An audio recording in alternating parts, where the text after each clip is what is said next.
Hola a todas y todos, bienvenidos a Translación Moviendo Ciencia, el espacio donde la ciencia trasciende las barreras del laboratorio para transformar nuestra sociedad.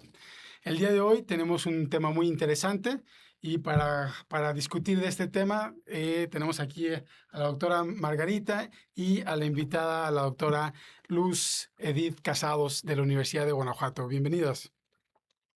Hola, muchas gracias por invitarme. Hola, Margarita, Iván, un gusto estar aquí Hola. con ustedes. Un gusto, Luz. Pues bien, el día de hoy tenemos un tema bien interesante de un artículo que salió publicado justamente de la autoría de Luz, de bacteriocinas, armas bacterianas convertidas en aliadas, ¿no? Un tema pues que intenta un poquito como explorar esa aplicabilidad, ¿no? De estas moléculas que son armas naturales de las bacterias. Y vamos a hablar un poquito de ello. Pues gracias por estar aquí y vamos comenzando con esta charla. Y para empezar con esto, me gustaría preguntarte de inicio, Luz. Digo, escuchamos mucho sobre bacterias, ¿no? Normalmente escuchamos aspectos sobre que son patógenas, ¿no? Que están por todos lados, pero, pero por ahí tenemos diferentes tipos de bacterias. De hecho, en el artículo comentas un poquito de las distintas bacterias y cómo interactúan entre ellas, ¿no? Y para ello comentas algo sobre estas moléculas, ¿no? Las bacteriocinas. No sé si nos podrías explicar un poquito qué son las bacteriocinas y cómo funcionan. Sí, claro. Las bacteriocinas son proteínas muy pequeñas, se llaman péptidos porque son apenas unos pocos aminoácidos unidos. Y es interesante porque justo a nosotros nos sirven porque matan bacterias, ¿no? Obviamente las bacterias producen a estas bacteriocinas no con la finalidad de matar bacterias que nos convengan a nosotros, pero bueno, interesantemente es que sí, a muchas bacterias a las que matan estos péptidos es a bacterias patógenas como Listeria monocitógenes. Las bacterias realmente las producen para defenderse un poco entre ellas y para competir en un nicho, es decir, están creciendo en un nicho ecológico y de repente si hay demasiadas bacterias, demasiada competencia, pues pueden quedarse sin nutrientes. Tienen un sistema de sensado sobre su pared y su membrana que permite detectar cuando hay demasiadas bacterias, incluso de ellas mismas. Entonces, estas bacterias detectan que hay demasiada población y empiezan a secretar o se induce la secreción de estas bacteriocinas. Interesantemente también es que estas bacterias que las secretan tienen su propio mecanismo de defensa, es decir, tienen unas proteínas que impiden que esa bacteriocina las ataque a ellas, pero sí ataca a otras bacterias relacionadas. Y bueno, así es la competencia, matan a otras bacterias y ellas sobreviven. De acuerdo. Entonces, son pequeñas moléculas, ¿no? Que mencionas. Sí. Péptidos, esos son como pequeñas proteínas chiquitas, ¿no? Y menciona eso me llamó muchísimo la atención, y a mí además me encanta porque me gusta mucho el tema de ecología, ¿no? Esta parte de cómo interactúan, ¿no? Entonces, es una manera como para poder, digamos, eh, incrementar la supervivencia de las bacterias, hacer un mejor uso de los recursos, al disminuyendo las poblaciones de otras bacterias, como una competencia entre las distintas bacterias que se encuentran en un espacio físico. Eso es más o Así menos es. así es. Va, no, pues bien interesante. Y cómo es que, bueno, mencionas, por ejemplo, de cómo actúan sobre las paredes de otras bacterias. ¿Tienen alguna actividad además de bacterias en otros organismos? ¿Es simplemente, son directos a la parte de las bacterias? ¿Es específico? No, de hecho, las bacteriocinas principalmente están hechas para atacar a otras bacterias, que estén relacionadas o no con la bacteria que las produce. Pero sí se ha encontrado que además de matar a bacterias, solo bacterias también pueden tener actividad contra hongos o incluso han reportado que tienen actividad contra células cancerígenas. Pero bueno, esto es como, va más allá. O sea, le han estado buscando porque obviamente son pequeñas moléculas interesantes y se les han hecho pruebas y así han encontrado que pueden matar parásitos, que pueden matar otras bacterias, que pueden matar hongos e incluso que pueden usarse contra células cancerosas. Pero todavía esto está como en proceso, ¿sí? Son, Pero sí, principalmente pues, matan bacterias. o sea, sabemos bien que son para matar otras bacterias y bueno, que ese es el uso que las mismas bacterias se utilizan, ¿no? Para poder sobrevivir. Pero entonces, interesante que tengan otras aplicaciones adicionales además de la parte de bacterias, ¿no? Un tema de investigación bastante interesante. Y bueno, y en temas por ahí por decir también el artículo, hablas un poco de la parte de aplicaciones, ¿no? Que se podrían dar entre las Sí, bacteriocinas. exacto, porque mencionaba que, por ejemplo, había una en particular que era la conocida como nicina, Sí, ¿cierto? sí, sí. Es correcto. Sí, sí. Y Sí, la entonces, nicina es súper famosa. ¿cuáles son las principales aplicaciones que ya se tiene conocidas? Porque si es como de la más famosa, pues posiblemente es de las más estudiadas y es a la que ya le están dando como una posible aplicación a nivel general. Ahorita mencionabas algunos ejemplos. Sí, este, nicina la produce para empezar una bacteria que no es mala, o sea, una Ah, bacteria ok. que es reconocida como segura. Entonces, por ese hecho de que es una bacteria reconocida como segura, pues nosotros lo podemos usar a la bacteria e incluso a nicina, que es producida por esta, sin ningún problema porque tiene años de que esa bacteria se usa para fermentar productos. Entonces, se usó para fermentar productos y no pasó nada en, no sé, 50, 100 años. Entonces, Oh, si no pasa nada, quiere decir que es segura. Y por exacto. eso podemos utilizarla. Y micina justo, se utilizaba primero con, bueno, la bacteria productora y la bacteria la producía para fermentar en quesos, en lácteos, se usa en carnes, en embutidos, en algunos enlatados. Micina se utiliza en muchísimos productos alimenticios, pero justo porque proviene de una bacteria que es segura. Y eso es lo interesante, pues, que si la bacteria es segura, pues sus productos también son Son seguros. seguros. El problema es Claro. cuando nos topamos con que una bacteria que no es reconocida como segura produzca cosas que nos interesan. Ah, ok. ¿Se podría considerar que entonces podríamos adicionar este tipo de bacterias y la bacteriocima pueda funcionar como un conservador tipo natural? Sí, sí, sí. Eso es, nicina es un conservador natural.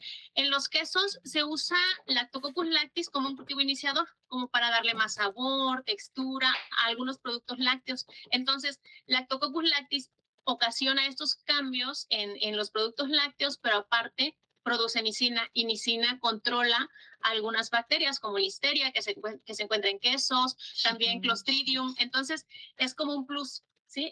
Le pones una bacteria que te ayuda a darle consistencia y sabor a tu producto y aparte produce una bacteriocina que mata bacterias patógenas. Eso es dos en uno. De alguna forma que ya los estábamos usando desde tiempo atrás.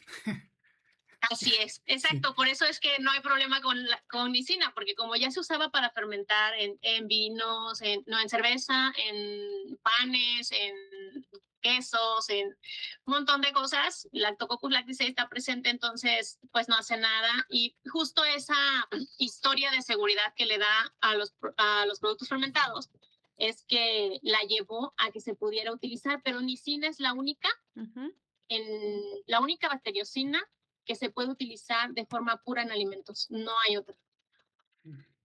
O sea que prácticamente ni siquiera podremos entonces, en cierta forma, tratar de buscar algún método, o ya no sé si ya se haga algún método como para purificarla y poderla aplicar en otros tipos de alimentos a modo de conservador, o tiene alguna restricción en cuanto a pH, temperatura, que a lo mejor no le permitiera ser viable el poderla extraer de la bacteria. Estoy pensando. Sí, sí, sí. Nicina, pues como viene de productos lácteos, justo funciona súper bien en pHs ácidos. Ok. Cuando la pasas a pHs alcalinos ya no es tan eficiente. Oh, Se han hecho algunas modificaciones a nivel se han encontrado variantes genéticas que producen otros tipos de nicina muy parecidos que pueden actuar a un pH un poquito más alto, pero pHs alcalinos no los resiste. Entonces, de aquí la necesidad de buscar bacteriocinas que puedan funcionar en pHs alcalinos, porque pues qué bien que ya tenemos lisina que funciona en leche y en ácidos, pero necesitamos neutros y alcalinos, y justo ahí es donde andamos como queriendo buscar opciones. Y tienen que ser opciones que tengan seguridad, ¿no? Que sean seguras. Claro. No puede ser no sé, bactericinas de cualquier bacteria, sino más bien Exacto. hay que encontrar esas, ¿verdad? Imagino bacterias que son... Sí, ese es un problema, ¿sabes? Sí, Que no se pueda de cualquier bacteria, porque hay bacteriocinas muy buenas, con mucho mejores características que anicina, pero justo Son no vienen de una patógenas. bacteria segura, entonces pues no se pueden utilizar. Y no se Sí. podría a lo mejor usarlas. Lo malo es eso, que si son bacterias patógenas y yo las pongo a producir grandes cantidades y luego trato de extraer y purificar, eso eso no me asegura que sea completamente segura No, en su ya. aplicación, ¿cierto?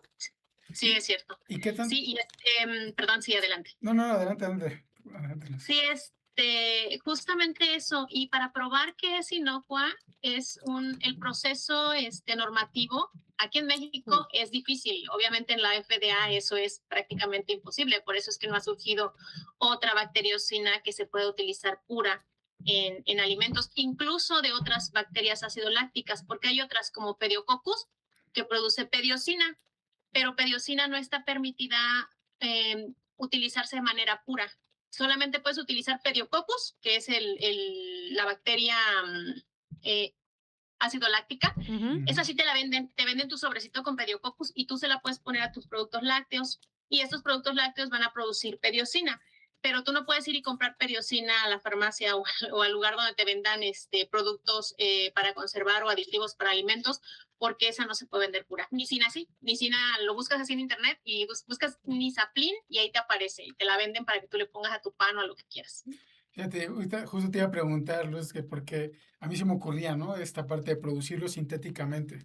Porque pues al O final... semisíntesis. ándale, algo... O sea, a partir de la nicina y entonces buscar una estructura análoga a las similar. que tienen, a las que estás mencionando que sí tienen esa resistencia y de esa manera a lo mejor no involucrar a la bacteria patógena, pero sí que sea como el target de generar una molécula que nos pueda dar como esos Que beneficios. tenga el beneficio y que sea sintética. Digo, pero pensando en temas de regulación, Exacto. ¿no? Como Sí, mencionas, saben que la bacteria es bien curioso porque uno dice, lo sintetizamos, o es un péptido que tiene 30 Ajá. aminoácidos, en el laboratorio lo hacemos así en dos pasos, ¿no? Pero nicina y las otras bacteriocinas, no todas, pero la mayoría, tienen modificaciones posttraduccionales. De hecho, para que se produzca una bacteriocina como nicina, necesita 11 genes. O sea, está insertada en un clúster de 11 genes que ¿qué le van a hacer? Le sirven para procesarla, le sirven para hacerle modificaciones posttraduccionales, para exportarla, para hacer a la bacteria inmune. O sea, necesita muchísimos genes para que tú al final obtengas una nicina activa. Y eso pasa con la mayoría de las bacteriocinas. Necesitan un montonal de genes para plegarlas, para procesarlas, para transportarlas. Entonces, sí, se vuelve bastante complicado cuando uno piensa en eso. Sí, trabajo todavía con un péptido de 30 aminoácidos, dijimos, sintético, pues para que quebramos, ¿no? pues sí. Porque no podemos producirla. Pero no, tiene ahí una serie de complicaciones que no nos permiten sacarlo sintético. Claro, no, es que no es lo mismo hablar de una molécula que a lo mejor estoy pensando, mis clases de orgánica, que es completamente sintética, que a lo mejor lo único que implica son estructuras carbono e hidrógeno, donde hay una ruta conocida, donde se puede establecer el cómo obtenerla, a una donde implica que tengo que empezar a pegar en una secuencia ordenada aminoácidos para que me pueda dar la estructura proteica que quiero. Y entonces Exacto. ahí tendríamos que más bien tener una modificación genética, tendríamos que meternos a la esencia del ácido láctico y entonces decirle, ¿cómo no te gustaría generar una proteína que ahora tenga estas características? No sé, piénsalo. Tendremos que meter más ingeniería genética Ingeniería genética, sobre todo de esa insertar parte. genes en una bacteria no patógena que pueda ser una proteína patógena y entonces de esa manera dar la resistencia que quiere, pero pues es todavía un poquito de Sí, trabajo. imagino que falta, sí, un montón de investigación, ¿no? Detrás de todo eso, ¿no? Buscar los genes.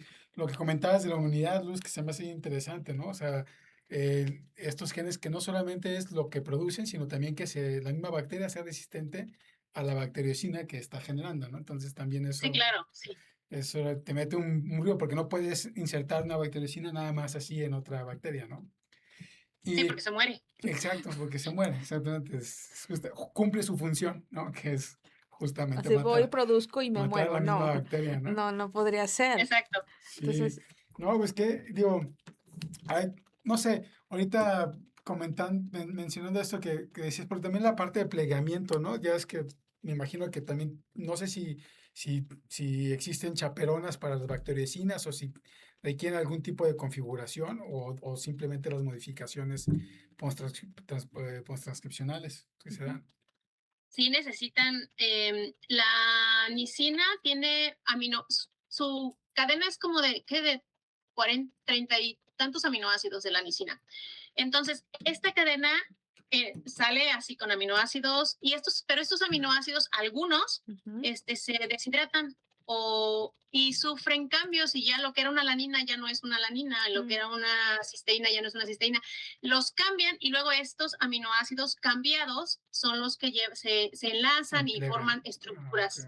Sí, O sea, es bastante complejo. Con otras bacteriocinas también sufren cambios en sus aminoácidos, y con una enzima que las agarra a la cadena completa, hace acercamientos para que haya los ataques necesarios, para que se forme un enlace rarísimo en las proteínas. Se forman enlaces tioéter. Entonces, son enlaces muy fuertes que gracias a esos enlaces, pues es que la bacteriocina es súper resistente al calor, pero formarlos de manera in vitro no es tan fácil como claro. la no. bacteria lo hace. Sí. No, porque el proceso tendría que ser muy selectivo y Mm, tendrías que bloquear a los que puedan ser sensibles a esos tipos de enlaces tioéster. Y Sí. por lo que me comentas, estoy tratando de imaginar, debe de venir alguien específicamente para decidir tú si vas a mm, generar este enlace, tú no vas a generar este enlace, y aunque tú Exacto. tengas el grupo funcional que posiblemente pueda hacer lo mismo, si a ti te hago exactamente lo mismo que le estoy haciendo a este enlace, entonces el plegamiento va a ser completamente completamente distinto, distinto. sí. Y el objetivo pues se va a perder. Sí, imagino que por eso son tantos genes, ¿no? Los que intervienen ahí, todas las Exacto. enzimas y todos los Ujú. complejos, ¿no? Pues qué interesante. Y ya nos vimos un montón a la Ah, parte molecular, ¿no? Y bioquímica, que pues nos encanta. Pero también, bueno, desde la parte aplicada, ¿no? Esta parte, digo, porque algo que mencionabas en el artículo, Luz, era el tema de la resistencia a antibióticos, ¿no? Que ahorita es un tema, ¿no? Bueno, ha sido un tema desde hace muchos años. Yo me acuerdo que cuando recién salí de la facultad, ya era un tema, ¿no? El tema de la resistencia a antibióticos. Y bueno, cada vez es más, ¿no? Esta parte sí. de buscar alternativas. Y bueno, estas bactericinas, comentabas Luz en el artículo que podrían ser una alternativa para eso, ¿no? Sí, yo estoy enfocada más en bacteriocinas para el área de alimentos porque estoy en el departamento de alimentos, pero hay bacteriocinas y péptidos antimicrobianos. Voy a así como aclarar un poquito. Péptidos antimicrobianos son todos los péptidos que producen los organismos contra bacterias. Ujú, Y bacteriocinas es lo mismo, es un péptido antimicrobiano, pero se llaman bacteriocinas porque lo producen bacterias. Las ujú. ranas, nosotros incluso en la piel también producimos péptidos antimicrobianos. Entonces, por eso es como de manera general. De manera general, sí hay péptidos antimicrobianos que se usan ya como medicamentos. Tenemos la gentamicina, la Ujú, gramicidina, que ok. es un péptido antimicrobiano, que ya se usa, creo que para los ojos o para infecciones en los ojos, ¿no? Ujú. Entonces, ya se usan algunos péptidos antimicrobianos para tratamiento de enfermedades. Y luego me surgió la pregunta, fue así, si ya se usan para tratar enfermedades, ¿por qué tanto pero para usarlos en conservadores, como conservadores de alimentos? Pues resulta que No lo uso. justifican que el costo-beneficio lo justifica. O sea, tener una enfermedad que está dañando, ya hay un daño. Entonces, tú lo quieres resolver y te permiten hacer uso de estos péptidos antimicrobianos, incluso de bacteriocinas. Casi todos son de uso tópico. Entonces, puedes usar. Pero en los alimentos no hay enfermedad. no hay nada urgente que digas tú, se va a morir la persona si no se come este frijol que tenga una bacteriocina. No se va a Si morir, no ¿no? come este queso. Entonces, se va a morir si se come este queso. Entonces, como no hay esa justificación de que lo valga el costo de ponerlos, por eso es que no es tan fácil sacar bacteriocinas en estos productos, pero sí están surgiendo como alternativa, como medicamentos contra algunas bacterias que ya son resistentes, y de verdad que eso sí me da un montón de miedo, ¿eh? Sí. Obtener, que tengamos una bacteria que sea resistente a todo, Sí, imagínate, o sí, sí. sea, nos va a ir mal, muy mal. Sí, no, definitivamente. Sí, yo creo que por eso tanto el tema de la resistencia a antibióticos, yo creo que es el miedo de muchos, ¿no? Que de repente no hay manera de quitarte esa bacteria o esa enfermedad y pues resulta a veces fatal, ¿no? Y Sí, entonces, pensando en eso, es más como un método precautorio lo que mencionas, ¿no? Como decir, bueno, o sea, en enfermedad no hay de otra, hay que usarlo, pero en alimentos mejor no. Es un poquito así como... Yo creo que el más que nada es que tienen otras alternativas, Iván. O Ajá, sea, a diferencia de una enfermedad donde no hay muchas alternativas, en un alimento hay hay estrategias. otras... Y entonces buscan sí, tener otras estrategias y eso permite que... seguras. Seguras, exactamente. Que también eso hace que se limite el que podamos potencializar el uso de la nicina en otras cosas por lo mismo, porque a lo mejor no le están viendo la posible aplicación que se le pueda se dar. da. Y es que gran parte yo creo que tiene que ver con la parte de la regulación, porque todo el proceso por el cual tiene que pasar a algo para que pueda ser aceptado un producto, ahorita que la doctora menciona que pues se especializa un poco más en alimentos, el yo quiero lanzar un producto debe de pasar por cierta normatividad para que sea Sí, aceptada, debe de pasar por ciertos estándares y entonces ¿cómo explicas que hay una molécula que genera una bacteria, no patógena, que está ahí y o que la presencia de esa bacteria era necesaria o puede ser segura al consumo? Y entonces ahí es donde entramos, yo creo que la parte regulatoria. Yo a eso, porque ese es un punto interesante en la parte regulatoria y luego en la parte, digo, pensando en la parte ecológica que mencionamos al principio, ¿no?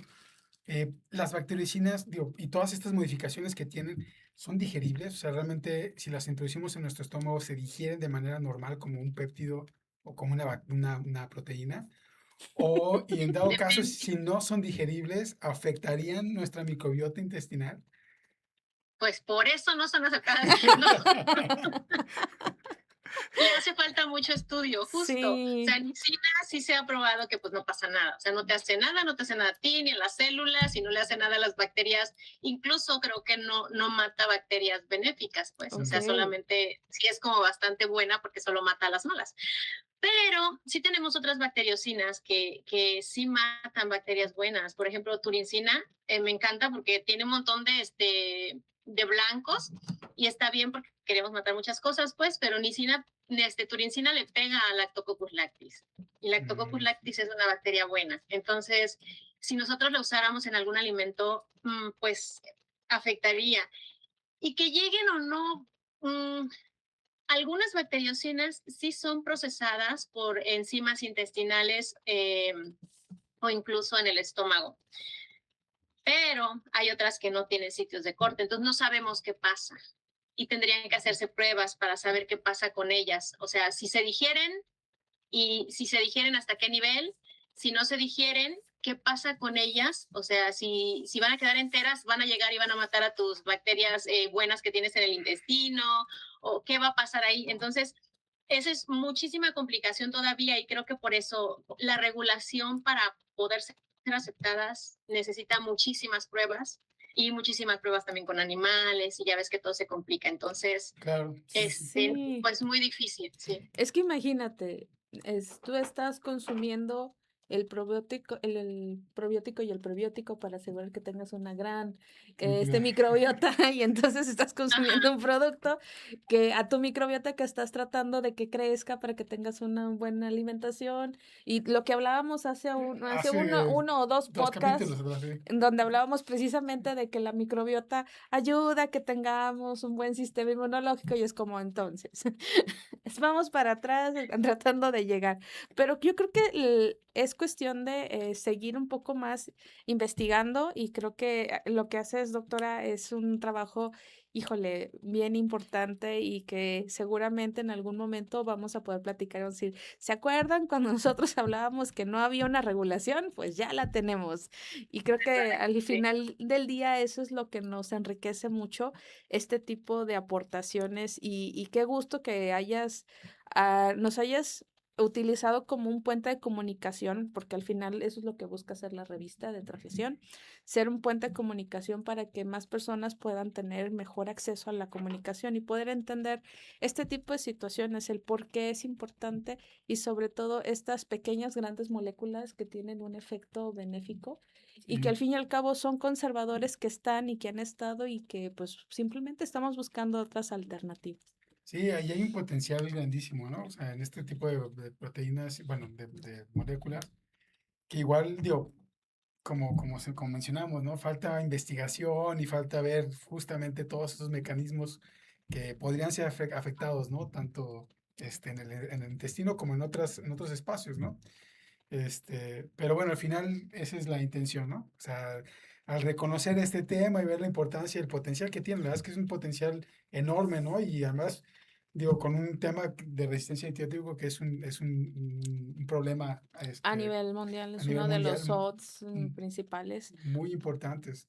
Yo creo que es un excelente, digamos, tema de investigación por ahí, ¿no? Y en eso, Luz, digo, porque ahorita mencionábamos, tú eres investigadora ahí de la Universidad de Guanajuato, ¿tienen ahorita investigaciones activas en este tema o están buscando estudiantes?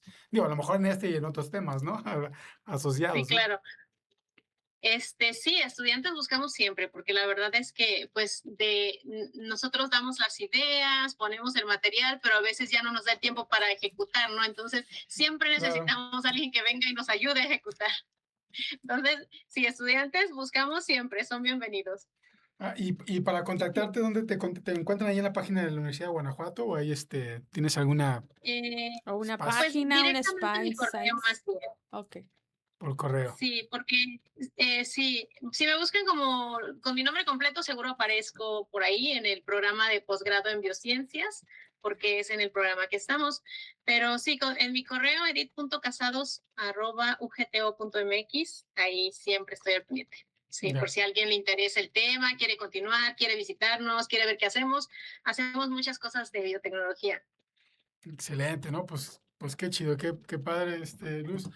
Pues muchísimas gracias, digo, con esto vamos a darle cierre a este episodio del día de hoy. Es un episodio para mí bastante interesante, ¿no? En temas de biotecnología y uso de bacteriocinas. Eh, Este es Transnación Moviendo Ciencia, yo soy Iván Mesa Yo soy Margarita Cid Hernández y los esperamos en el siguiente episodio. y muchas gracias, Luz, por Gracias, estar por acá. Luz. Hasta Gracias. luego. Hasta luego. Bye. Adiós.